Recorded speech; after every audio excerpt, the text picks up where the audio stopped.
నేను మళ్ళీ గుర్తు చేసుకొని పేర్లు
సెకండ్ సాటర్డే కదా, పెద్దగా ఏం పని ఉండదులే అన్నట్టుగా వెళ్ళి కూర్చున్నాను పిహెచ్సిలో.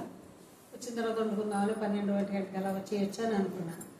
వెళ్ళిన తర్వాత జూమ్ మీటింగ్ పెట్టారు. ఆ మీటింగ్ అయిన తర్వాత వచ్చి అన్నం వండుకున్నాను. ఇప్పుడు కూర వండుకుంటానులే అనేసరికి కొంచెం పాలు ఉంటే ఆ పాలు వేడి చేసుకుని అన్నంలో పోసుకుని తినేసాను. బాగానే ఉన్నాను. దేవుని వాక్యం రోజు నేను ఫోన్లో వస్తున్నాను, ఏదో ఒక వాక్యం వింటూ ఉంటాను. అట్లా కూర్చునేసరికి నాకైతే గ్యాస్ నొప్పి కూడా కాదు, అదొక రకంగాను ఈ కుడి పక్కన కిడ్నీ పెయిన్ అనమాట. అది నాకు అంతకుముందే కొంచెం రక్తంలో దోషం ఉంది, కిడ్నీకి సంబంధించింది. మరి అది ఏం జరిగిందో బాగా పెయిన్ అదొక రకంగాను. ఏం చేయను బాబు, ఏంటి ఇలా వస్తుంది అని అనుకున్నాను. లేటుగా భోజనం చేయటం వలన ఏమో మరి మళ్ళీ ఎడం పక్కన ఈ బ్రెస్ట్ కింద పెయిన్ వస్తుంది. అది గ్యాస్ నొప్పి కాదో తెలియట్లా. అది చూస్తే లివర్ పెయిన్ లాగా అనిపిస్తుంది. అది కూడా కొంచెం తేడా ఉంది నాకు నేను మామూలుగా ఇట్లా ఉన్నాను కానీ ప్రతి అవయవంలోనూ చాలా తేడాలు ఉన్నాయి ఆరోగ్య విషయంలో. దేవుడు బ్రతికించటమే నన్ను ఇట్లాగా. అయితే సరే, ఏదేమైనా సరేనో నేను ఇప్పుడు ఇక్కడి నుంచి నేను మా ఊరు వెళ్ళి రెగ్యులర్గా చూపించుకునే డాక్టర్ గారి దగ్గరికి నేను వెళ్ళలేను. ఇక్కడ ఒక్కదాన్నే నేను ఎక్కడికి వెళ్ళలేను, ఏం చేయను అనేసి అని అనుకుని, నీ చిత్తమైతే నేను అసలు ఇంకెక్కడికి వెళ్ళను, ఏం చేయను, ఎవరికి చెప్పను, నువ్వే నన్ను కాపాడుతావు. నన్ను అప్పుడు ఫోన్లో పాట పెట్టుకుని నేను ఒంటరిని కానన్నాడు అన్న పాట వింటా ప్రార్థన చేసుకుని నన్ను రేపు సాక్షిగా నిలబెట్టి తండ్రి, నేను ఈ రాత్రి నాకు మళ్ళీ నేను వండుకుని తినాలి, ప్లస్ ఈ రాత్రి నాకు తెల్లారాలి. ఈ నొప్పితోటి నాకు ఈ రాత్రి ఏం జరుగుద్దో ఏంటో, అసలు రానిపోద్దు ఈ నొప్పి అనేసానని ప్రార్థన చేసుకుని చాలాసేపు కన్నీటితో ప్రార్థన చేసుకున్నాను. దేవుని దయ వల్ల తగ్గిపోయింది. ఎలా నిద్రపోయానో నాకు తెలియదు. తెల్లారి 9 వరకు నాకు మెలకు రాల. 9కి లేచి గబగబాను అన్నము కూర వండుకుని వంకాయ టమాటా వండుకున్నాను. స్నానం చేసేసరికి 12 అయిపోయింది. 12 అయిపోయింది. నేను వెళ్ళగలనా లేదా, అంత దూరం నడవాలి, వేసినైనా ఎలాగా అనేసి అని అనుకున్నాను. కానీ దేవుడు, నేను అసలు ఎలా నడిచి వచ్చానో నాకు తెలియదు. ఎండగా ఉంది, కళ్ళు తిరిగినట్టుగా అనిపించినాయి. ఎండ తెల్లగా ఉండటం వలన అయినా సరే కూడా దేవుడు నన్ను నడిపించాడు. ఎంతో గొప్ప కార్యం చేసి పెట్టాడు నా పట్ల దేవుడు. చిన్న సాక్ష్యం దేవుడు దీవించను గాక. ప్రార్థన చేసుకున్నాను.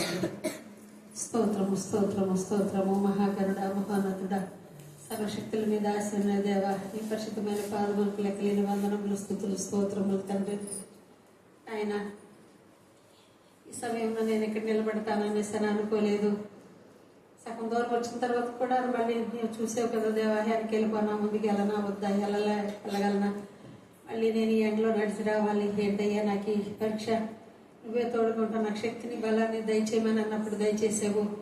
తీసుకొచ్చినందుకు నీకు లెక్కలేని వందనాలు స్తుతులు స్తోత్రాలు తండ్రి.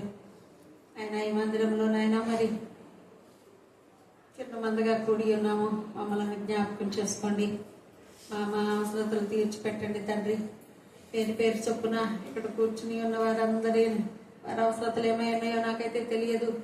హృదయ రహస్యలేని దేవుడు కదా దేవా, అంతరంగాన్ని పరిశోధించే దేవుడవు, నీకు మరుగైనదేది లేదు తండ్రి. నాయన ఆకాశము మీ సింహాసనము, భూమి మీ పాదపీఠం కదా బాబు.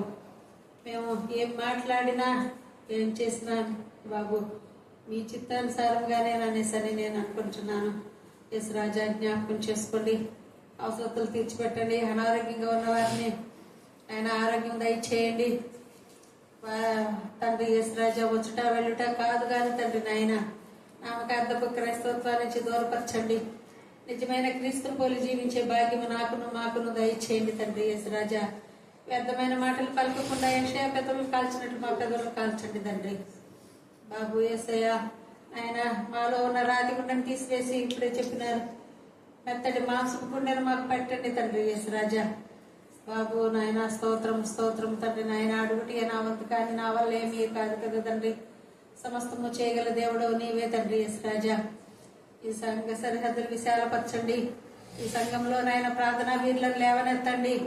ఈ సంఘము నానాటికి అభివృద్ధి పరచండి అయ్యా. ఎస్ రాజా, ఆయన ఎస్ రాజా, ఈ సంఘంలో అనేక అద్భుత కార్యాలు జరగాలి తండ్రి. ఎస్ రాజా, మీరే కార్యం చేసి పెట్టండి తండ్రి. ఎస్ నాయన బాబు, మేము ఈ సన్నిధిలో ఉన్నంతసేపు కాదు, బయటికి వెళ్ళిన తర్వాత కూడా నాయన మా ప్రవర్తన యథార్థంగా ఉండేటప్పుడు సహాయం దయచేయండి తండ్రి. ఎస్ రాజా, ఆయన ఇశ్రాయేల్ జనాంగం అంటే నీకు చాలా ఇష్టం తండ్రి. మేము ఇశ్రాయేల్ జనాంగంలోని వారు అనేసరి మేము గర్విస్తున్నామేమో. ఆయన మమ్మల్ని జ్ఞాపకం చేసుకోండి తండ్రి. ఎస్ రాజా, ఆయన మీ పాదాలు పట్టుకుని బ్రతిమలాడుకునే భాగ్యం నాకును మాకును దయచేయండి. మా కోసం ఇచ్చిన మా దైవదాసరాలను జ్ఞాపకం చేసుకోండి. ఏడంతల ఆత్మతో అభిషేకించండి అయ్యా. ఎస్ రాజా, ఆయన ఎస్ రాజా, వారి అవసరతలు కూడా తీర్చిపెట్టండి తండ్రి.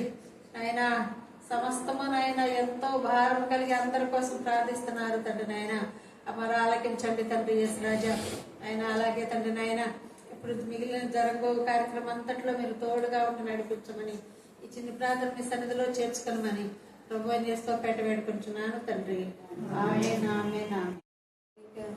బండి మీద పోతుంటేనే ఇక్కడే కాలువ అక్కడ బండి దిగండి కింద పన్నాము.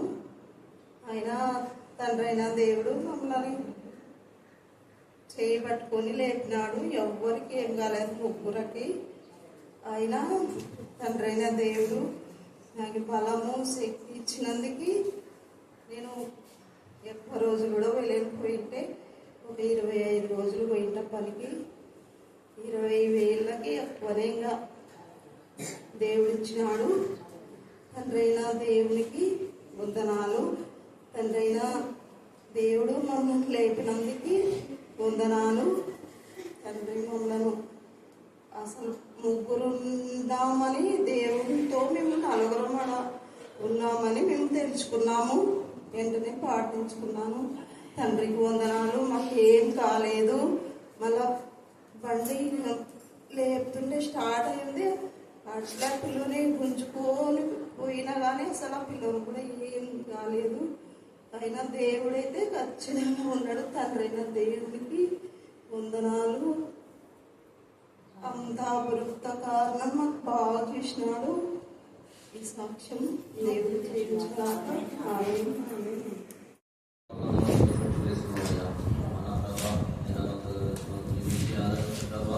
నీ మందిరం చేరేటప్పుడు నీ మందిరం చేరడం మాత్రం ఇచ్చిన సమస్య అదేవిధంగా ప్రభావ ఇదే కాలంలో ప్రభావ జరిగేటువంటి ఆరాధన కార్యక్రమం అంతా కూడా ప్రభావ నీకు మహిమకరంగా జరుగుతుంది.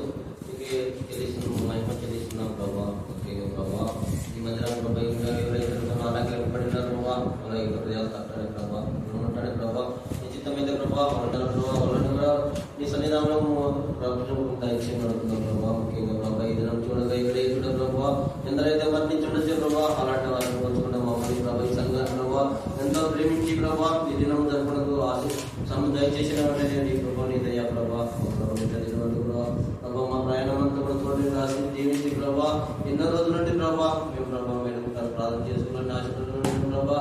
ఇది దిన ప్రభావ మమ్మల్ని ఎంతో నడిపించినందుకు చెల్లిస్తున్నాం ప్రభావ. చిత్త మీద ప్రభావ ముందు కార్యక్రమం జయప్రదంగా నడిపించడం సాయం దయచేయగలమండి. చిన్న ప్రార్థన అజయన పెట్టుకుంటున్నాం తండ్రి. గ్రంథము 36వ అధ్యాయము 22 నుంచి 32 వచనంలో లేఖన భాగంలో చదువుకుందాం. కాబట్టి ఇశ్రాయేలీయులకు ఈ మాట ప్రకటన చేయుము. ప్రభువు యెహోవా సెలవిచ్చినదేమనగా, ఇశ్రాయేలీయులారా, మీ నిమిత్తం కాదు గాని అన్యజనులలో మీ చేత దూషణ నొందిన నా పరిశుద్ధ నామం నిమిత్తము నేను చేయబో దానిని చేయుదును. అన్యజనుల మధ్య మీరు దూషించిన నా ఘనమైన నామమును నేను పరిశుద్ధపరచుదును. వారి ఎదుట మీ యందు నేను నన్ను పరిశుద్ధపరచుకొనగా నేను ప్రభువు యెహోవానని మీరు తెలుసుకొందురు. ఇదే ప్రభువు యెహోవా వాక్కు. నేను అన్యజనులలో నుండి మిమ్మల్ని తోడుకొని ఆయా దేశములలో నుండి సమకూర్చి మీ స్వదేశంలోనికి మిమ్మల్ని రప్పించెదను. మీ అపవిత్రత యావత్తు పోవునట్లు నేను మీ మీద శుద్ధ జలం చల్లుదును. మీ విగ్రహముల వలన మీకు కలిగిన అపవిత్రత అంతయు తీసివేసేదను. నూతన హృదయం మీకు ఇచ్చేదను. నూతన స్వభావము మీకు కలుగజేసేదను. రాతి గుండె మీలో నుండి తీసివేసి మాంసపు గుండెను మీకు ఇచ్చేదను. నా ఆత్మను మీ అందుంచి నా కట్టడలను అనుసరించిన వారిని గాను నా విధులను గైకొను వారిని గాను మిమ్మల్ని చేసేదను. నేను మీ పితరులకు ఇచ్చిన దేశంలో మీరు నివసించెదరు. మీరు నా జనులై ఇందురు, నేను మీ దేవుడనై ఇందును. మీ సకలమైన అపవిత్రతను పోగొట్టి నేను మిమ్మల్ని రక్షించును. మీకు కరువు రానియక ధాన్యం నాకు ఆజ్ఞ ఇచ్చి అభివృద్ధి పరుతును. అన్యజనులలో కరువును గూర్చిన నింద మీరు ఇక నొందకుండునట్లు చెట్ల ఫలమును భూపంటను నేను విస్తరింపజేసేదను. అప్పుడు మీరు మీ దుష్ప్రవర్తనను మీరు చేసిన దుష్క్రియలను మనసునకు తెచ్చుకొని మీ దోషములను బట్టి హేయక్రియలను బట్టి మిమ్మల్ని మీరు అసహించుకుందరు. మీ నిమిత్తము నేను ఇలాగు చేయటం లేదని తెలుసుకొని ఇదే ప్రభువు యెహోవా వాక్కు. దేవుడి లేఖనం మీ ప్రవర్తనను గురించి చిన్నబోయి సిగ్గుపడుతుంది. దేవుడి లేఖన భాగంలో దీవించి ఆశీర్వదించిన గాక. ఆమేన్.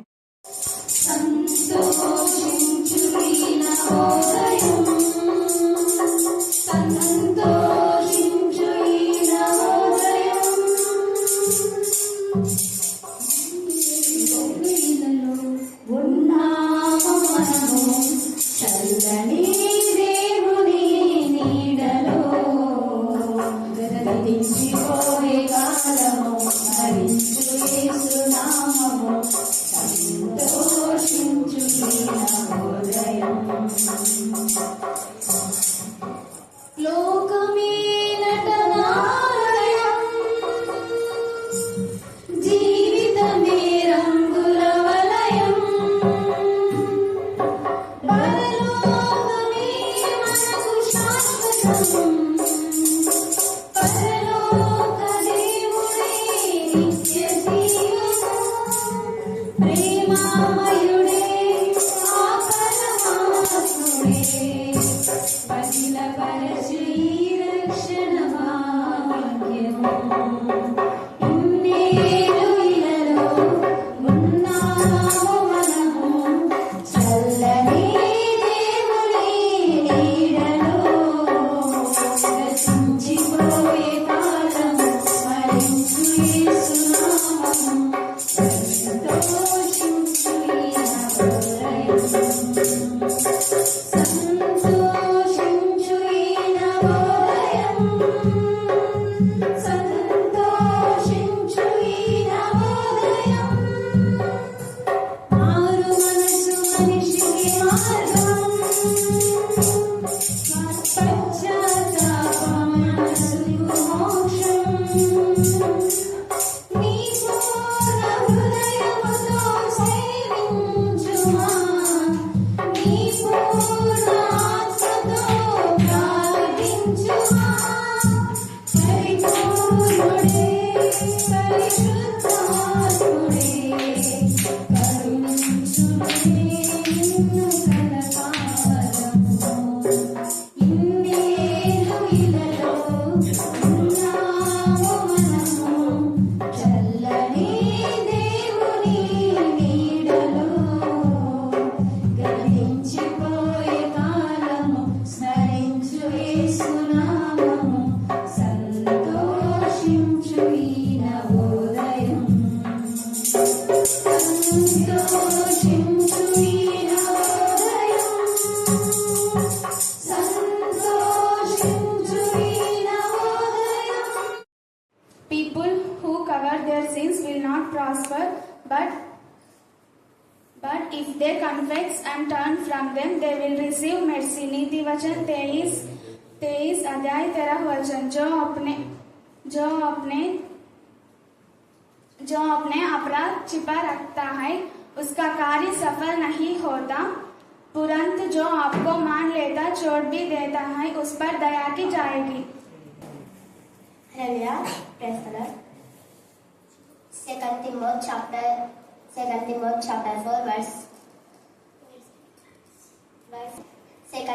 chapter 4 verse 8. Now there is in the store for me the righteousness. Job chapter 11 verse 15. Job chapter 11 verse 15. You will stand from and without fear. 26. I am the Lord that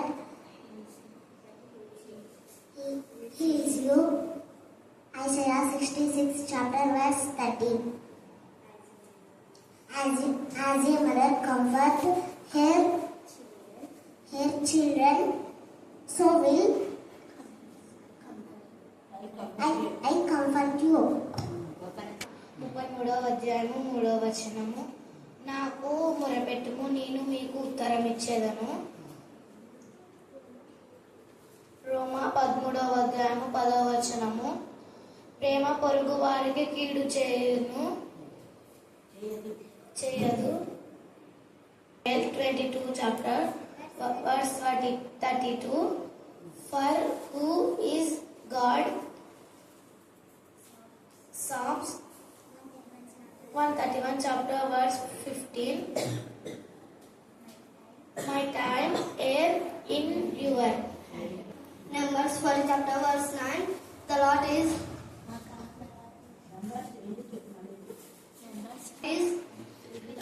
with us. ఉన్నాము మనము చల్లని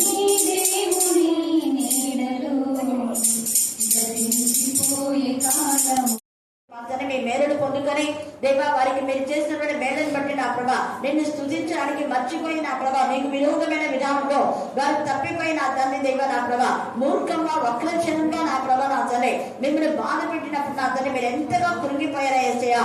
అనేక వాళ్ళు మీకు లోబడతాను చెప్పారు కానీ లోబడిన జీవితం.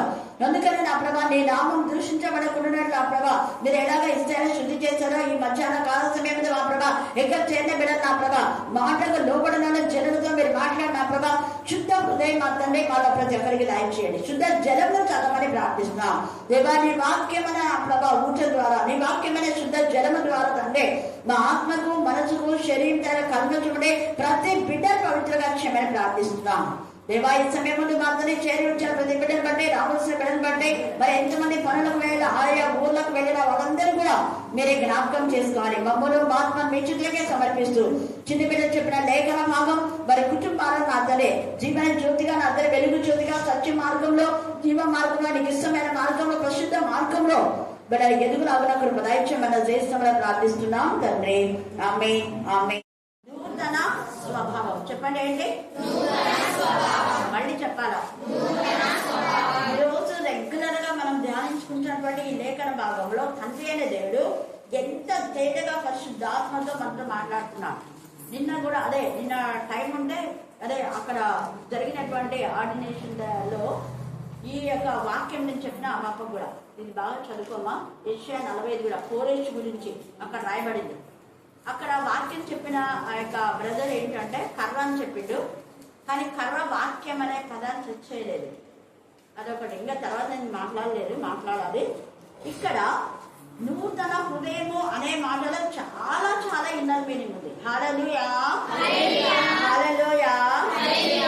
అంటే మనం ఏమనుకుంటామంటే నూతన హృదయం అంటే ఏదో తప్పు చేసి పశ్చాత్తాపడి మార్పు పొంది ఇంకా అదే నూతనం అని మనం అనుకుంటాం. కానీ దేవుని విధానంలో అది కాదు. నూతన హృదయం అంటే గతంలో ఉన్న మన యొక్క సహవాసాలు కానివ్వండి, గతంలో ఉన్న క్యారెక్టర్ అంతా కూడా చంపివేశాయి, వాటిని వదిలేశాయి. గతం తాలూకులో ఉన్నటువంటి ఫెలోషిప్ ద్వారా మనం ఏ విధానంలో తప్పిపోయామో, కుటుంబంలో బట్టి మనం తప్పిపోయామో, ఏ విధానంలో మనం తప్పిపోయామో అది మనం తెలుసుకొని మనం ఎప్పుడైతే ఆత్మ సంబంధమైనటువంటి ఫెలోషిప్ లో వస్తామో ఆత్మ సంబంధమైన దైవికమైన తలంపులు, ఆలోచన, చూపులు, చేతనం కన్నీ ఎవ్రీథింగ్ అప్పుడు. అందుకే బోర్న్ ఇన్ క్రైస్ట్ అంటాడు కదా. మనం కొత్తగా ఏం చేయాలంట? ఏంటి మీరంతా వింటారు లేదా? కొత్తగా ఏం చేయాలి మనం అంటే అక్కొక్కలో చెప్తున్నాను, మిగతా వాళ్ళు చెప్పండి. మనం కొత్తగా ఏం చేయాలా? ఏంటి మీరంతా చెప్పండి. జన్మించాలి. నేను ఇందాక చెప్పినా కదా బోర్న్ ఇన్ క్రైస్ట్ అని. క్రీస్తులో క్రీస్తులో జన్మించకుండా తల్లి గర్భంలో జన్మంతోనే సరిపెట్టుకున్నామంటే మన బతుకులంతా వేసి నమ్మకానికి. చాలా మంది మేము తల్లిదండ్రులకు విధేయత చూపిస్తున్నాం, మేము బాగున్నాం కదా, ఇంకా నా మంచి ప్రవర్తన ఏం చెడు ఆలోచన లేవు, చెడుగా ఏది లేదని అనుకుంటున్నాం. అంత మాత్రం నీ నీతిని మేము పరలోక రాజ్యానికి చేర్చాలి. హల్లెలూయా హల్లెలూయా హల్లెలూయా. స్వనీతి ద్వారా ఎప్పటికీ మనం పరలోక రాజ్యంలో చేరాలి. మన స్వనీతి ఏంటంట? అక్క బాగా మన స్వనీతి అంతా మునిగి పేలికలే. అందుకనే ఇక్కడ స్వనీతిని మనం ఆధారం చేసుకో. స్వనీతి చాలా డేంజర్, స్వబుద్ధి చాలా డేంజర్. తర్వాత సొంత తలంపులు, బుద్ధి వేరే, తలంపులు వేరే. ఫస్ట్ తలంపు వస్తే ఆ తలంపును బుద్ధి రూపకంగా అమలు చేస్తాం. సో తలంపులు బుద్ధి ఎప్పుడు వేరే ఒకటి కావు. అందుకని అక్కడ బ్రదర్ ఏం చెప్పినా అంటే కర్ర అనే దానికి ప్రచురించాలి అని వాక్యంలో ఉంది. కానీ అతను ఎంతసేపు కూడా ప్రవచించాలని చెప్పింది. మొదటి కొరింథీలో మనం ప్రభు బల్ల గురించి చెప్పాడు. అప్పుడు నేను ప్రభు బల్లలో పాలు పొందిన ప్రతి ఒక్కరు ప్రవచించడం కాదు కదా, ప్రచురించాలి. ఎస్ సార్ థ్యాంక్ యూ అన్నారు. కానీ మళ్ళీ ఆ పదం వినిపించారు. మళ్ళీ పదాన్ని ఏమంటున్నాడు? ప్రవచించండి అని అంటున్నాడు. చదవండి అక్కడ మొదటి కొరింథీ 11వ అధ్యాయంలో ప్రభు బల్లలో పాలు పొందిన మీరందరూ కూడా ఆయన మన మరణం వరకు, యేసయ్య మరణం వరకు ఆయన మరణాన్ని మనం ప్రచురించాలి. ఏం చేయాలంట చెప్పండి? మళ్ళీ చెప్పాలా? రెడ్డింగ్ తో లేదా బ్లాకింగ్ కానీ రెడ్డింగ్ కానీ గ్రీనింగ్ మీ దగ్గర ఏది ఉంటుంది బాగా అన్నదం చేసుకొని టిక్ మార్క్ పెట్టుకొని బాగా మైండ్ లో ఫిక్స్ చేసుకుంటాను. ప్రచురించడం వేరే, ప్రవచించడం వేరే. ప్రవచనము అంటే జరిగిపోయిన వాటిని, జరుగుతున్న వాటిని, జరగనున్న వాటిని చెప్పేదే ప్రవచనం. ప్రచురించడం అలా కాదు. ప్రచురించడం ఏంటంటే యేసయ్య జనన మరణ పునరుద్ధానంలో రాకడ గురించి ఇతరులకు మనం ఏం చేయాలి? తెలియచేయడం. ఏం చేయాలి చెప్పండి? దాన్ని ప్రచురణ అంటాం. ఆ ప్రచురణ, ప్రవచనము అనేది అందరూ చేయరు. Those who are trust in the Lord God Almighty, those who are filled with the power of the Holy Spirit. అంతే. పూర్తిగా ఆత్మతో శక్తితో నింపబడిన వాళ్ళు మాత్రమే. కానీ ఇక్కడ ఆత్మతో శక్తితో నింపబడిన వాళ్ళు అని అనకుండా ప్రభు వల్లలో పాల్పొందిన అందరూ ప్రవచించాలని ఉందా? ఏముంది? ఇప్పుడు చదివినారు కదా, ఏముంది? ప్రచురించాలి. ప్రచురించడం అంటే ప్రతి ఒక్కరూ ప్రభుని గురించి తెలియచేయాలి అని ఇక్కడ అంటారు. ప్రవచనం కొందరు, అందుకే మీ కుమార్తెలు మీ కుమారులు ప్రవచించుదురు అన్నారు. ఆ ప్రవచనం కూడా కొంతకాలం కొందరికి వచ్చి మళ్ళా ప్రవచనాలు ఆగిపోయే విధానంలో కూడా ఉంటాయి. ఎందుకంటే కింగ్ సౌలు ప్రవచించాడు, మళ్ళా ప్రవచించాడా? లేదు. చూసారా?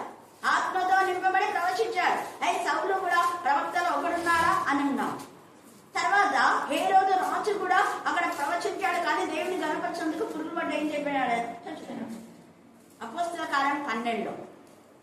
సో మనం ఇది గమనించాలి. ఇది ఇక్కడ పరిశుద్ధాత్మ నూతన ఆత్మతో మనం నింపబడినప్పుడు తండ్రి అయిన దేవుడు ఏం చేశాడంటే నీకు ప్రచురించడం ఏం చేయాలో చెప్తాడు, ప్రవచించడం ఎలాగో నీకు చెప్తాడు. జ్ఞానాత్మతో నింపాడు. నీ స్వబుద్ధి చచ్చిపోతుంది. ఈ మధ్యాహ్న కాలశంలో మన స్వబుద్ధిని ఆధారం చేసుకుంటున్నామా? మన సొంత తలంపుల ఆధారం చేసుకున్నామా? స్వనీతిని ఆధారం చేసుకున్నామా? మన ఇష్టానుసారమైన జీవితం అంటే ఇంకా నీలో నూతన హృదయం లేదు, నూతన ఆత్మ లేదు, నూతన మనసు లేదు. 3. నూతన హృదయం లేదు, నూతన ఆత్మ లేదు, నూతన మనసు లేదు. నూతనం చేయబడినాం అంటే వెంటనే క్రీస్తులో ఉన్నవాడు, క్రీస్తుని శిరస్సుగా ధరించుకున్నవాడు, ఏసే రక్తంలో కడగబడి, ఏసే రక్తంలో కొనబడి, ఏసేకు సొత్తుగా స్వకీయ సంపాద్యంగా చేసుకున్న ఆయన ప్రజలలో నూతన ఆత్మ, నూతన మనస్సు, నూతన ప్రతిదీ హృదయం. అందుకే ఇక్కడ ఏమంటా అంటే పరిశుద్ధాత్మదేవుడు ఎంత బాధపడి నొచ్చుకున్నా అంటాయి తండ్రి అయిన దేవుడు. చింత వచ్చేసింది వీళ్ళకి. ఇంత నేను మంచి జీవితం వీళ్ళకిస్తే విశ్వాసఘాతకులైపోయి ఎన్నిసార్లు ఏం చెప్తారు? ప్రభా నన్ను దేవ నన్ను క్షమించు, మళ్ళా మేము నిన్ను ఆరాధిస్తాం, నిన్ను స్తుతిస్తాం, మేము మా పిల్లలు నీకు విరోధంగా చేసినాం, క్షమించు అంటాం. మళ్ళీ రొటీన్గా ఆ పాపాలు. దేవుడు ఎంత నొచ్చుకున్నాడు. అందుకే నరడం చేసినందుకు ఆయన హృదయంలో ఏం చేసినాడ? నచ్చుకున్నాడు. ఎందుకు చేస్తాను అతను ఈ నరులో? అయ్యో కొరాజన, అయ్యో బేసేదా, మేమంతా చేయబడ్డ సూచక్రే, దూరం సీదోను ఆ పట్టణాలు చేస్తుండే వాళ్ళు పూర్వమే అనే మాటలో ఎప్పుడు వాళ్ళు రిపెంట్ అయ్యారో అప్పటి నుంచి అన్నారు. అప్పటి నుంచి వాళ్ళు మరణం వరకు ఎంతగా దేవుని ఆరాధించేవాళ్ళు, పశ్చాత్తాపడేవాళ్ళు, దేవుని స్థుతించేవాళ్ళు, దేవునికి కృతజ్ఞత కలిగి ఉండేవాళ్ళు అన్న ఆ యొక్క మాట మాట్లాడతాడు ఇక్కడ. అందుకనే తండ్రి అయిన దేవుడు బాధపడి ఆయన చింతపడితే అంటాడు. 21 వచ్చిన చదవండి. కాగా ఇశ్రాయేలీయులు పోయిన ఎల్ల చోట్లను నా పరిశుద్ధ నామమునకు, ఇది అండర్లైన్ చేసుకోండి, పోయిన ఎల్ల చోట్ల, నువ్వు పని చేసే చోట్ల, నీ ఇంట్లో, సమాజంలో, నీ ఉద్యోగంలో, నీ కాలేజీలో, నీ స్కూల్లో దేవుడు నామం అవమానపరుస్తున్నాడు. దేవుడు నమ్మి బిడ్డలు అనేసి వాళ్ళు ఏమైనా దొంగతనం చేస్తే మిగతా వాళ్ళు వీళ్ళు దేవుని పిల్లలు అంటారు, వాళ్ళు దొంగతనం చేస్తారు అంటారు లేదా? అంటారు. వీళ్ళు దేవుని పిల్లలు అంటారు, మాట ఇచ్చి మాట నెరవేర్చారు, వీళ్ళు దేవుని పిల్లలు, వీళ్ళు పిశాచ పిల్లలు. ఎందుకంటే అమ్మవారే అబద్ధికుడు, వాడు అబద్ధానికి జనకుడు. ఈ రోజు ఒక మాట, రేపు ఒక మాట, వాడు ఎప్పుడు మారుస్తూనే ఉంటాడు వాడికి అనేది. మరి మనం దేవుని యొక్క పిల్లలుగా ఉన్నామా, అపవాది యొక్క సంతతిగా ఉన్నామా? దేవుని పిల్లలమైతే దేవుని నామాన్ని పరిశుద్ధపరచాలి, దేవుని నామాన్ని గణపరచాలి, దేవుని చింతపడేలా చేయకూడదు, బాధపడేలా చేయదు. ఆయన మనలో ఆనందించే విధానంలో ఉండాలి. అందుకే జెఫన్యా 3వ అధ్యాయం 15 నుంచి 20 దాకా ఎప్పుడు మర్చిపోతూ కంటెక్ట్ చేయాలి. ఆయన మనలో ఆనందించాలి. 17 ఎంత తేటగా రాయబడి, ఆయన మనలో ఆనందించడం మనకు ఆనందం. నీకు ఆనందం లేదు అంటే దేవుడిలో ఆనందించడం లేదు, నీడ పరిశుద్ధత లేదు అంటే దేవుడి నామం అపవిత్రపరచబడుతుంది. మన యొక్క క్యారెక్టర్ని బట్టి దేవుని నామము, దేవుని నామం పరిశుద్ధమైంది, దేవుని నామం పవిత్రమైంది, ఆయన నామం శాశ్వతమైన మహిమ గల నామం, ఉన్నతమైన నామం, శ్రేష్టమైన నామం, అన్ని నామం కంటే పైన. ఆ నామంలో కిందికి చేస్తున్నారు మనోళ్ళు. క్రిస్టియన్ అంటే ఇండియన్ క్రిస్టియన్ అంటే ఓసీ పోయి వాళ్ళ కొట్లాడు కూడా బీసీ తెచ్చినారు. ఇప్పుడు బీసీ కూడా లేకుండా మేము కాదు అట్టటోళ్ళము ఇట్టటోళ్ళము అని మళ్ళా క్యాడర్ చూడలేదా మార్చుకున్నాం. కానీ దేవుడు ఎంత నిల్చుంటాడు. నేను ఉన్నత శాలలో నా పిల్లలు ఉండాలని ఓసీలో నేను పెడితే మళ్ళీ అందుకనే తగ్గిపోయినా. ఒకప్పుడు ఉన్నటువంటి ఆ సంపద సిరి సంపద క్రైస్తవులో ఎంత ఉండేదో చాలా చాలా. అప్పుడు చాలా మంది క్రైస్తవులు డాక్టర్స్గా ఇప్పటికి కూడా ఉన్నారు మేబీ, కానీ ఇప్పుడు మార్చుకొని ఉన్నారు కొంతమంది. కానీ అప్పుడు దేవుని నామం కనపరిచే విధానంలో కలెక్టర్స్ ఉన్నారు. వాళ్ళ దగ్గర 12 బ్రాంచెస్ రేపేసి, ఎందుకంటే మా ఇంట్లోనే జరిగింది కాబట్టి మీకు తెలుస్తుంది. మా మామయ్య కలెక్టర్, మామయ్య ఇంట్లో ఆ బ్రాహ్మణ నామం ఉంది, రెడ్డి అన్న ఉంది. చూడండి ఎందుకు చెప్తున్నాను నేను అంటే, వాళ్ళ మామూలుగా అయితే ఇప్పుడు ఏమంటారు ఎస్సీ వాళ్ళంటే ఎంత ఇదిగా పడిపోయి దాసం పని చేయాలన్న. వాళ్ళు చెంబు నీళ్ళు తెచ్చిస్తే అక్కడ మనం అది కూడా ఎత్తుకొని తాగాలి, లేకపోతే చెంబు చేతులలో ఇట్లా పట్టుకొని తాగాలన్నాడు. ఇంకా బ్రాహ్మణ్స్ అయితే ఇంకా ఇది. బ్రాహ్మణ్ టీచర్స్ నాకు కొంతమంది తెలుసు, వాళ్ళు నాతో అన్నారు, మేడం అంటే చిన్నప్పుడు నేను చదివినటువంటి స్కూళ్ళలో బ్రాహ్మణ్ హెచ్ఎం ఉండేవాళ్ళు. నేను ఇచ్చినప్పుడు మామూలుగా స్టిక్ తీసుకునేవారు, కానీ మిగతా పడేలా కింద వాడు కింద పడేసినాక స్టిక్ తీసుకునేవారు. నాకు అసలు అర్థమయ్యేది కదా, చిన్నపిల్లలం కదా, నేను 7th క్లాస్ చదివేదాన్ని టెక్నికల్. తర్వాత మా మమ్మీ చెప్పింది, చూడండి అయితే దేవుడు మనల్ని ఇంత స్థితిలోకి తెస్తే దేవుడు బాధపడే విధానంలో మనం ఉండకూడదు. ఆయన నామమును దూషణ పాలు చేసే విధానంలో మనం ఉండకూడదు. అందుకే నా పరిశుద్ధ నామం నిమిత్తం నేను చేయబోదాన్ని నీకు చేయదు. ఇప్పుడు అంటున్నాడు, నా నామం నేనే కనపరుచుకున్నాను. హల్లెలూయా, హల్లెలూయా, హల్లెలూయా. ఎక్కడెక్కడ మీరు చదివిపోయి నా నామం అన్ని జన్లో మీరు పాట చేశారు, అక్కడి నుంచి మళ్ళీ నిన్ను తోడుకొని వస్తాను. ఎంత బాగా చెప్తున్నాడు, 24 వచ్చినాడు చదవండి. నేను అన్ని జనులలో నుండి మిమ్మల్ని తోడుకొని ఆయా దేశం నుండి సమకూర్చి, ఇప్పుడు సమకూరుస్తున్నారు అందరు. ఇప్పుడు అందుకే టవర్ టెంపుల్ కట్టబోతున్నారు. ఎక్కడెక్కడైతే అన్నిల్లో చేరి చాలా మంది అక్కడ అమెరికాలో మరి ఆ యొక్క స్టాచ్యూ పెట్టినారు, విగ్రహ సంబంధమైంది అనమాట. పెద్ద చిక్కులకు వెంటనే ఇప్పుడు వచ్చిన ట్రంప్ దాన్ని తీసేస్తున్నారు అన్న. చిన్న భిన్నమైంది చూస్తున్నాను. దేవునికి స్తోత్రం. ఇక్కడ ఆశలాగా చిన్న భిన్నం చేశాడు. ఆశ తన తన తల్లి అయినటువంటి అంటే రెహబాము యొక్క మరి వాళ్ళ భార్య, ఆ తర్వాత ఇంకొక అనమాట. అక్కడ మనం చూస్తే మయక, తర్వాత ఇంకొక నయమ, వీళ్ళిద్దరు కూడా దేవునికి విరోధులే. అమాలేకుల నుంచి వచ్చినటువంటి వాళ్ళు, హామాని యొక్క సంతతి, దేవునికి విరోధమైనటువంటి వాళ్ళు. యొక్క ఫిలిష్తుడైనటువంటి గొల్యాతు సంతతి. ఆ సంతతిలో వచ్చినటువంటి వాళ్ళను వివాహం చేసుకున్నట్టు వాళ్ళు ఏం చేస్తారంటే దేవునికి విరోధంగా విగ్రహాలు అవన్నీ నిలిస్తే మైక ఉన్నటువంటి అది బొమ్మను చిన్న భిన్నం చేసి నువ్వు పట్టడానికి కాదని ఈడ్చుకొని పోయి బయటకు తీసుకోమంటారు. కూర్చోడానికి వస్తుంటేనే ఆశ, నువ్వు కూర్చోడానికి అర్హత లేదు. దేవుని నామమును నువ్వు అవమానపరిచినావు, ఏమైనా తీసుకుపోయి బయటకు తీసుకోమండి అన్నాను. తన సొంత అవ్వని కూడా చూడలేదు. లేఖన భాగాల్లో ఇప్పుడు మనకు టైం లేదు, ఇంకెప్పుడైనా స్త్రీలకు కూడా చెప్తాను. హల్లెలూయా, హల్లెలూయా. ఆయనమా కూడా వీళ్ళిద్దరు కూడా దుర్మార్గపు తండ్రులు. ఈ సమయమందు మన దేవుడి నామమును పరిశుద్ధపరిచే విధానం అక్కడి నుంచి అంతా తీసుకొచ్చి దేవుడి సన్నిధిలో ఉన్నాక ఇప్పుడు అది పరిశుద్ధంగా ఉన్నాం. మళ్ళీ అపవిత్రత పోవులు. ఒకసారి పరిశుద్ధ పరచబడినాక మన పాపంలోనే మురికిలా మన పందిలాగా కుక్కలాగా మనం తిరిగే జీవితానికి వద్దు. కక్కినా కదా ఒకసారి, కక్కినది తినేది ఎవరు? మళ్ళీ చెప్పాలి. దేవుడికి స్తోత్రం. నాకు దిశ తినాలి నిశ్చయంగా. చాలా చూసినా కదా, కక్కింది ఎంతనా చెప్పు తిన్నది. అది ఈమె ఇసుకేసి నేను మళ్ళా బాగా ఇది వస్తుంది, ఇసుకేసి దాన్ని ఎత్తేసేది. కక్కింది ఎప్పుడు తిన్నది చాలా రేర్. అంటే అప్పుడప్పుడే ఒకవేళ ఇది చేస్తుంటే దాని మీద మళ్ళీ నేను ఒక చికెన్ పీస్ వేస్తే, ఇప్పుడు కదా వేడన్న వేసినాను, అప్పుడే ఇట్లా చేసినావని నేను తింటే దాని మీద చికెన్ పీస్ వేస్తే అప్పుడు తింటాను. అప్పుడప్పుడే అయితే మళ్ళీ కొంచెం లేట్ అయితే తినదు. అప్పుడే అది అలా చేసేది నాకు అర్థమైపోతుంది. అక్కడ ఏవైనా బాంబులు కొట్టినాయనుకో అప్పుడే అన్నం తింటుంది. బాంబులు కొట్టినా ఉంటే అది వినిందంటే అయిపోయింది. దానికి ఒక ఇరిటేషన్ లాగా అయిపోతుంది. దీన్ని దందా కొడుతుంది వెంటనే. అంటే అలాగా నేను చేస్తున్నాను చూడు, నేను కప్పుదా, నన్ను తొందరగా వదిలేసేయని నాకు హింసిస్తుంది.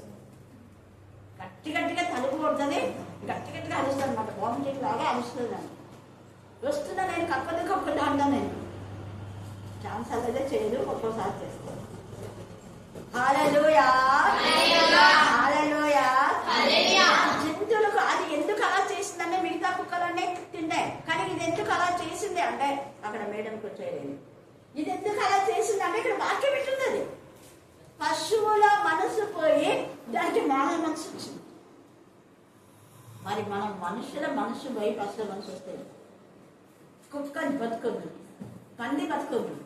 దేవుడు మనకు శ్రేష్టమైన విధానంలో పరిశుద్ధమైన పిల్లలుగా, ఆయన పిల్లలుగా చెప్పుకోవాలని ఆయన అందరినీ సమకూర్చి ఏం చేస్తున్నాడు? 25లో మీ అపవిత్రత యావత్తులో, ఇది నాకు బాగా నచ్చింది.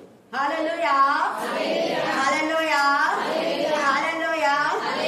గతంలో మనం ఏం చేసినాం అవన్నీ వదిలిపెట్టేసి మరలా దేవునికి నూతనమైన మళ్ళా పడిపోతుంది. ఇలాగ ఎన్నిసార్లు నువ్వు మళ్ళా నూతనంగా పడిపోతే దేవుడు ఉమ్మి వేస్తాడు. నువ్వు చల్లగానే ఉండు, నువ్వెచ్చలుగా వద్దు, ఎక్కడో చూడు ఉంటే లోకంలో ఉండు, లేకపోతే దేవుని చంద్ర అంటే దేవుని చంద్ర అటు ఇటు వద్దు. ఉమ్మి వేస్తాను నేను అన్న తేజగా మాట్లాడుతున్నాను. పరిశుద్ధ అస్సలు దేవునికి అలాగా ఉంటాయి. ద్విమనస్కులను నేను ద్వేషిస్తానంటాడు. 2 మాటలు కాదు, మనం ఒక మాటకు ఒప్పందం చేసుకుంటే ఒకే విధానంలో మనం ఉండాలి దేవుడికి. ఇక్కడ ఎంత చక్కగా చెప్తున్నాడు చూడండి. మీ అపవిత్రత యావత్తూ పోనట్లు నేను మీ మీద ఏం చేస్తాడా? అశుద్ధ జలమే మీ వాక్యం ద్వారా అనేక మంది పంపాడు. అనేక మంది దైవజనులు పంపించి ఇశ్రాయేలును శుద్ధి చేయడానికి, తర్వాత యేసయ్య నమ్ముకున్న మీద శుద్ధి చేయడానికి శుద్ధ జలమును చల్లుదును మీ విగ్రహముల వలన. విగ్రహం అంటే కేవలం బొమ్మ పెట్టుకొని పూజ చేయడమే కాదు. విగ్రహం దేవుని కంటే ఎక్కువగా నువ్వు దేని ప్రేమించినా కూడా ఏమైతుంది? విగ్రహం. చదువును ప్రేమిస్తున్నావా, భర్తను ప్రేమిస్తున్నావా, లేకపోతే భార్యను ప్రేమిస్తున్నావా, పిల్లల్ని ప్రేమిస్తున్నావా, ధనాన్ని ప్రేమిస్తున్నావా, ఏ ఉద్యోగాన్ని ప్రేమిస్తున్నావా, ఏదేహో దేవునికి మనం ఫస్ట్ ప్రయారిటీ ఇవ్వాలి. దేవుడు మనం ఎక్కడుంటాడు? ఏమని అమ్మ నువ్వు కాలేజ్కి ఇట్లనే పోతావా తల్లి, ఇదే టైంకి పోతావా? ఎప్పుడు మనకు ప్రార్థన స్టార్ట్ చెప్పండి? 11 మరి 12కి పోతావా తల్లి నువ్వు పరీక్షకు అన్నాడు.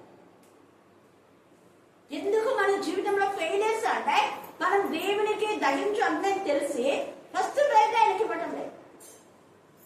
మన మంచంతా పోవాలి కాలేజీ గురించి ఉంటుంది, పోవాలి పెళ్లికి ముందే అర్ధగంటనే వాళ్ళ బస్సు నిండిపోతే ముందే పోవాలి.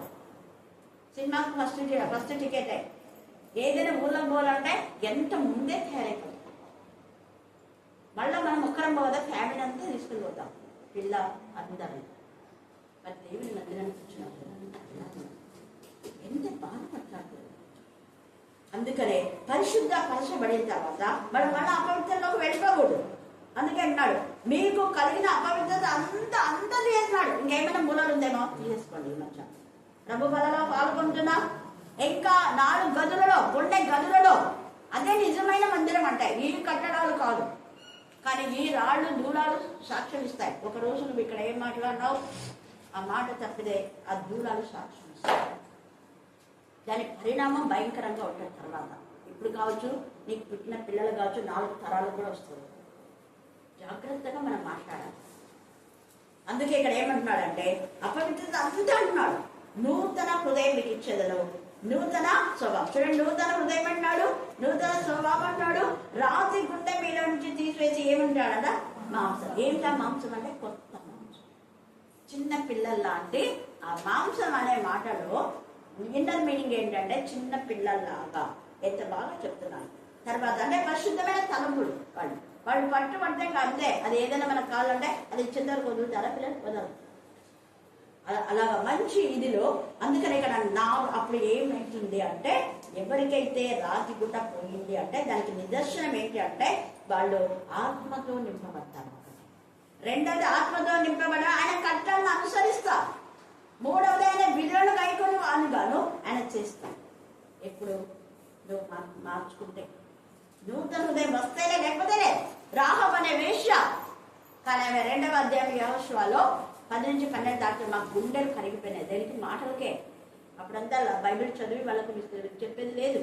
ఇంకా అక్కడ ఆ పూట కూడా వాళ్ళు వచ్చి అక్కడ అన్నం తినేటప్పుడు ఈ దేవుడి గురించి మాట అది విని ఆమె బతుకు మార్చుకుంటారు. ఎంత దేవుడి యొక్క ఈ సమయం మనం ఎలా ఉన్నాం? రాహాబు అనే వేష అలా పెట్టేస్తే సమరయ స్త్రీ ఆమె కూడా బ్రతుకు మార్చుకున్నాడు. 4 యోహాను సువార్త 4:35 నుంచి మీరు కొన్ని వచనాలు చదివితే ఎంత తేటగా అక్కడ పరిశుద్ధాత్మ యొక్క ఆమె కుండ విడిచి విడిచి విడిచి మళ్ళా కుండ తీసుకుందా? నువ్వేది విడిచిపెట్టావో అది మళ్ళా నువ్వు తీసుకుంది. కుండ విడిచి ఆమె దేవుని కనపరిచింది. తర్వాత మనం చూస్తే ఇంకొకటి అక్కడ ఇంకొక ఆమె కూడా మగ్దలేనే మరియ, ఆమెలో 7 దయ్యాలు పోయినాయి. పోయిన తర్వాత ఏం చేస్తుంది ఆమె? మగ్దలేనే మరియ 7 దయ్యాలు పోయినాక ఏం చేస్తుంది? సింపుల్ క్వశ్చన్ అక్క చెప్పండి. 7 దయ్యాలు పోయినాక ఏం చేస్తున్నాను? ఎన్ని రోజులు కరెక్ట్ చెప్పినావు? ఎప్పుడు వెంబడించి శుక్రవారం ఒకటి, ఆదివారం ఒకటి. శుక్రవారం రాత్రి మాత్రం వస్తా, మధ్యాహ్నం రాను, మధ్యాహ్నం వస్తా, రాత్రి రాను, ఆదివారం మధ్యాహ్నం వస్తా, రాత్రి రాను. అట్లా వెంబడించిందే. ఎట్లా వెంబడించింది? 24 hours. ఏసై ఎక్కడికి వెళ్తే అక్కడికి బ్రతుకు మార్చుకుంది. మళ్ళీ మారలేదని మళ్ళీ వేష్యగా రాలేదు. బయట నా పని తాను చేసుకొని మళ్ళీ ఏసై నీకు వంట చేసి పెడుతుండే అనలేదు. కాంప్రమైజ్ కాలేదు పాపంతో. ఆమెతో పాపం చేసే వ్యక్తులు ఆమెను గద్దించినా కూడా చెంప దెబ్బలు తింది. ఎంతమందో మగ్దలేనే మనకి కొట్టే మాతో అప్పుడు ఇంత డబ్బులు తీసేసుకున్నావు కదా, నువ్వు కావాలంటే మీ డబ్బులు మీకు ఇచ్చేస్తాను. నేను ఇప్పుడు మాన్నాను, నేను ఇప్పుడు ప్రభు బిడ్డాను. ఆ థాట్ కూడా నాలో రానియండి. అది రోషం గల బిడ్డలు అంటే అలాగా ఉండాలి. అలాగే జక్కయ్య కూడా మారిన తర్వాత జక్కయ్య తన అక్రమమైన సొమ్మునంతా ఏం చేసినాడు చెప్పండి? ఎంత ఇచ్చినాడు? మళ్ళీ మీరే ఇవ్వాలా? ఇప్పుడు ఒకవేళ మీరు 10,000 ఎవరి దగ్గర అక్రమంగా తీసుకుంటే మీరు ఎంత ఇవ్వాలా? 20 ఎంత ఇవ్వాలి? సింపుల్ క్వశ్చన్ కదా. 400 అంటే ఏంటి? 10 4 40, 40,000 ఇవ్వాలి. ఇస్తారా మరి? నేనంట 40,000 ఏమి ఇవ్వద్దు, అక్రమంగా తీసుకుని వాళ్ళకి ఇచ్చేసాను. ఇవ్వకపోతే అంతకు ఎంత పోతుందో అంత పోతుంది. కరుణ సొమ్ము ఎలాంటిదంట? మళ్ళీ ఇవ్వాలా? పాము ఉంటుందా? మీ ఇంట్లో ఉంటుంది ఉంటుందా? ఎంతమందిని కాటేస్తుంది. ఒక్కరు చేస్తే తప్పు, అది తల్లి కానీ తండ్రి కానీ కూతురు కానీ కొడుకు కానీ అమ్మమ్మ కానీ నాయనమ్మ కానీ బయట చేసిన దానికి ఎంత బాధపడేందుకని ఆశ తీసి బయట పడేస్తాడు. ఎనించి ఏం ఉగ్రత రాబోతుంది? నువ్వు అసలు నాయనమ్మవేనా? నువ్వు బయటికి పో అన్నాడు. ఎంత గౌరవించే వాళ్ళు పట్టం రాని అంటే అందుకనే ఈ సమయంలో జ్ఞాపకం చేస్తారు. దేవునికి మహిమకరంగా రెహబాం చాలా దేవుని విరోధంగా చేసిన తర్వాత పశ్చాత్తాపడతారు. ఆ తర్వాత ఆయన యొక్క కుమారుని తర్వాత ఆశ చాలా దేవునికి మహిమకరంగా. హల్లెలూయా హల్లెలూయా హల్లెలూయా. రెహబాం కుమారుడు అబియా తర్వాత ఆశ ఎంత చక్కగా దేవుని యొక్క ఈ సమయం ముందు మనం అలాగా మారద్దు. కింగ్ సొలొమోన్ లాగా. సొలొమోన్ కూడా అంతే, దేవుడికి ఉంది ఎంత ఇష్టంగా ఉన్నాడు. అంతకు ముందు లేదు, తర్వాత లేదు ఆ జ్ఞానం. అంత ప్రేమతో దేవుడు అతన్ని హెచ్చిస్తే గర్వించి అన్ని స్త్రీలకు వెళ్ళిపోయి దేవుడికి కోపం తెప్పించాడు. దేవుడు ఒకటి తెప్పేది ఆశ్చర్యంగా చూడండి.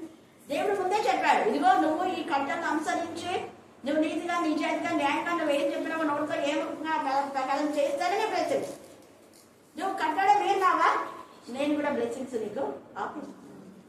నీ తర్వాత అయిపోయింది ఇంకా రాజ్యం విభాగింపబడింది.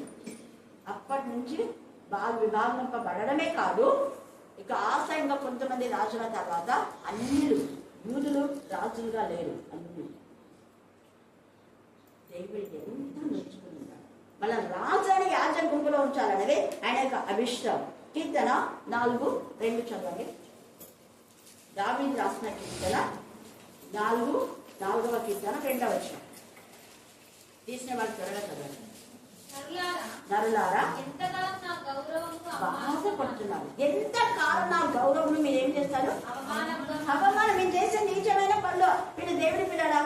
ఎవరైనా మా మీద అబద్ధం మోపి మాతో ఇంత తీసుకున్నారు, మళ్ళీ బాగానే వీళ్ళు ప్రార్థన పోతారు, పాడతారు, వాక్యం చెప్తారంటే ఎట్లుంటున్నాను బాగుంటుందా? చూడండి నా యొక్క ఎంత గౌరవం మీరు అవమానపరుస్తున్నారు.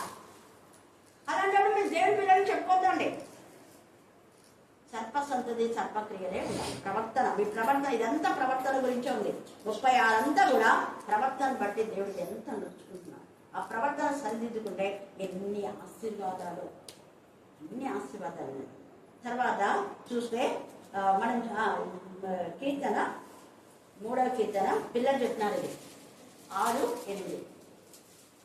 నేను మెసేజ్ ధ్యానం చేసినప్పుడు దేవుడి పిల్లలతో కూడా మాట్లాడతాడు. 10,000 మంది దండెత్తి నా మీదకి వచ్చినాను, మోకరించిన నేను భయపడను, ఏమాత్రం భయపడను. దీంట్లో ధైర్యం విడవకుండాను. ధైర్యంగా నిలబడినాం. అక్క నేను భయపడుతున్నాను. ఇప్పుడు వాళ్ళకి పశ్చాత్తాపం వచ్చింది. మన పోతుంటే దారిలో చెప్పి ఇంటికి వస్తున్నారు నా దగ్గరికి, మళ్ళీ బుధవారం బైబిల్ స్టడీ తీసుకోవాలని. ఇంకా దారిలోనే నేను ప్రేర్ చేసి అక్కడికి వెళ్తున్నాను. టైం అయిపోయిందంట, చెప్తే కదా మీకు. మీరు వెళ్ళిపోయినారా? అక్క ఉంది, దర్శనం అక్క, ఇంకా కృష్ణవేణి, సుమిత్ర విన్నాము. సరే నేను మాట్లాడి, సర్లేనా మాట్లాడితే తర్వాత ఆలోచిద్దాము, నేను పోతున్నాను అనేసి వెళ్ళాను. ఎందుకు నేను చెప్తున్నాను అంటే, తమ యొక్క తప్పిదాలు తెలుసుకున్న వాళ్ళు కొందరు ఉన్నారు, తెలుసుకోకుండా మూర్ఖంగా ప్రవర్తించే భక్తులకు కఠినమైన శిక్ష ఇచ్చాడు. ఆల్రెడీ ఇచ్చినా కూడా పశ్చాత్తాపం. అందుకు చెప్తున్నాను, కొంతమందిలో పశ్చాత్తాపం. ఎంత బాగా చెప్పినాడు ఖైరాడన్న. అమ్మ 3 సార్లు ఇక్కడికి అమ్మ నాన్న వచ్చినారన్న, నాకు బాగా గుర్తుంది. అమ్మ స్త్రీల గురించి ఎంత చేసింది. ఇక్కడనే అమ్మ ప్రాణం ఉంటుంది. ఎంత ప్రాణమో స్త్రీలన్నా, టెక్నికల్ స్త్రీలన్నా. ఈ 2 చోట్ల ఉంటారు వీళ్ళు. అక్కడ సరిగా పాస్టర్ సరిగ్గా చేయడం లేదంటే ఆయన తీసేస్తారు, నాన్నలు రమ్మంటారు. ఇక్కడ పాస్ సరిగా లేకపోతే బాగా చెప్పి సార్ అక్కడ ఎవరిని పెట్టాను సార్ టెక్నికల్లో, ఈ పెద్ద తలవంచం మెడవంచని జనాంగం వీళ్ళు అంటారు. మళ్ళీ పిలుచుకుంటారు. ఎప్పుడు అక్కడ 4 టైమ్స్ చేసినారు. ఇక్కడ ఇంకా నాన్నకు ఇక్కడ వాళ్ళు ఇంకా పెద్ద పట్టుబట్టేసరికి ఆల్రెడీ ఒకరికి దేవపాలనే మా బ్రదర్కు పాస్టర్ చేంజ్ ఇప్పించి అక్కడ పెట్టి, నేను అప్పుడప్పుడు వస్తా, నువ్వు కంటిన్యూగా ఉన్నాను. ఇద్దరే పెట్టుకున్నాను. 35 years ఏమో, 30 years ఏమో దేవుడు తీసుకుంటాను. చూడండి, నాన్న మాట కట్టుకోవాలి. దైవచుండి పెట్టాడు ఇక్కడ. అన్నీ చెప్పి ఎలాగ నేను చెప్తానో అలాగనే నువ్వు విధేయత పొందు. చనిపోయే వరకు పాస్టర్ ఉన్నారు, వేరే పాస్టర్లు ఎక్కువ రాలేదు.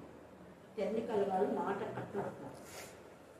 మరి మనం ఇక్కడ కూడా మాట కట్టుబడే వాళ్ళు నాకు కొందరు గుర్తు చేసుకున్నారు. ఎంత ఇది కదా. హల్లెలూయా, హల్లెలూయా. అందుకే అక్కడ ఎంతమంది మన పక్కకు వచ్చినా మన దేవుని విషయంలో ఎప్పుడు తొట్టిల్లకూడదు. 116వ కీర్తన 3వ వచనం. కీర్తన 116:3.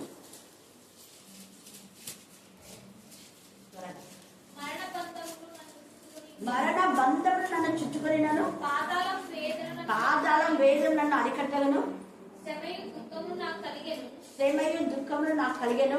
అప్పుడు యెహోవా చూడండి, ఇప్పుడు ఎంత వచ్చినా కూడా ప్రభువా నా ప్రాణం ఇవ్వండి, దేవుడికి మొదలుపెడుతున్నాడు కదా, ఇంత బాధగా దేవా నేను ఆయన ప్రాణం చెందులే అన్న.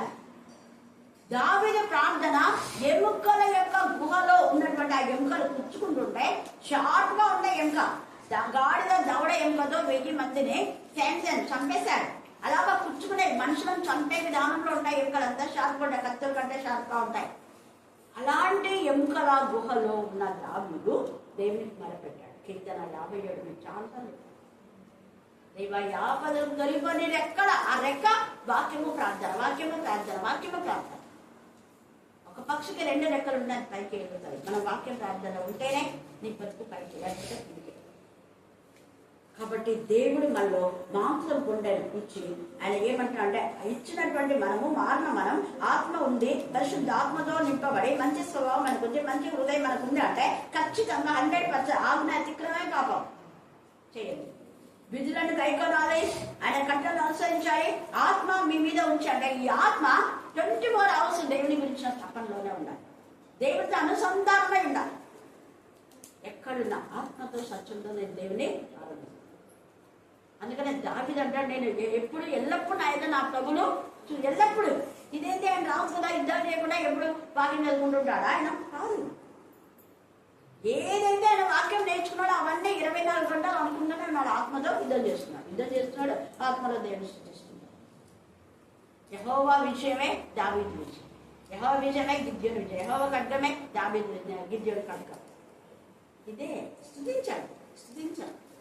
స్తుతుల ద్వారా దేవుడు అద్భుత కార్యాలు చేశాడు. తర్వాత అలా ఎప్పుడైతే మనం ఉంటామో ఆయన ఏం చేస్తాడ 29లో, సకలమైన అపవిత్రతను పోగొట్టి నేను మేము రక్షిస్తాను.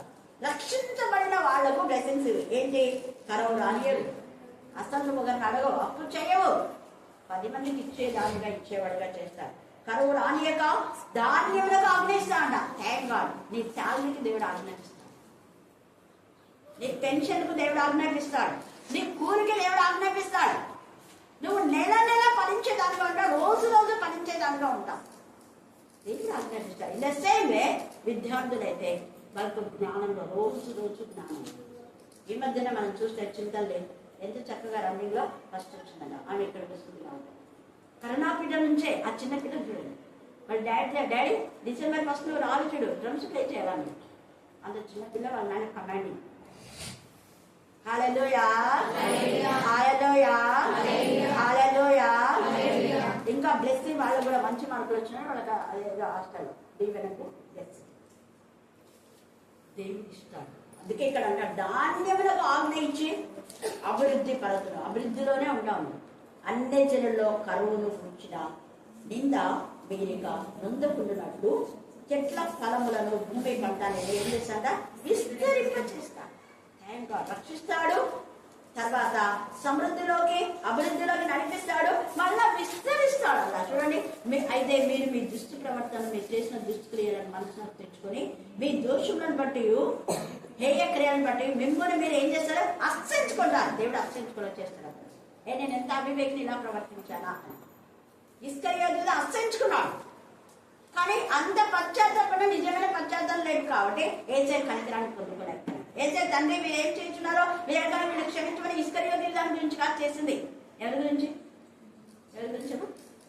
ఇంకా అక్కడ సైన్యాధిపతి వాళ్ళు తెలియకుండా కొరాలతో పడమంటే కొడుతున్నారు. ఏమి చేయమంటే అది చేస్తున్నారు. అన్నాకైపు వాళ్ళకి ధర్మశాస్త్రం తెలుసు, శాస్త్రాలకు తెలుసు ధర్మశాస్త్రం, పరిచయాలు తెలిసి కూడా తప్పేస్తున్నారు. కానీ తెలియని వాళ్ళు వీళ్ళ యొక్క మాట విని అనవసరంగా ఏసైలు చిలవేండి ఒకరంటే మా అందరూ వీళ్ళకి తెలియదు కదా, ఇస్కరియోతు దానికి తెలుసు. అందుకనే ఇతని పాపం వెనుక ప్రభుత్వంతో మనతో దుఃఖించబడి 15 తుడిపి పెట్టబడలేదు. అదే పుట్టకుంటే బాగుండాలి, పుట్టాడు కాబట్టి వాడు బతకాలి. క్షమాపణలు పెడుతూ చచ్చిపోయాడు. ప్రభు ఇంతగా నన్ను చేపలు పట్టే మురికి కంపు జీవితం నుంచి బయటకు తీసుకొచ్చి నేను ఎవరు అని ఎట్లున్నాను ప్రభా? చచ్చిపోయేవాడు. చిన్నగా పెద్ద తప్పు కూడా నేను చేస్తే అది ఒక 2-3 నిమిషాల్లో ఆ మాట అన్నారు. 2-3 నిమిషాలకు జీవిత పరుగులకు పశ్చాత్తాపడి ప్రతిరోజు దేవుని క్షమాపణ కోరవాలి. అందుకనే పేతురు నీడ పడితే అనేక అద్భుతాలు చూడాలి. దేవుడు ఈ లేఖన భాగం దీవించి ఆశీర్వదించుగాక. ఆమేన్. ఈ సమయమందు ప్రార్థన మన మధ్యలో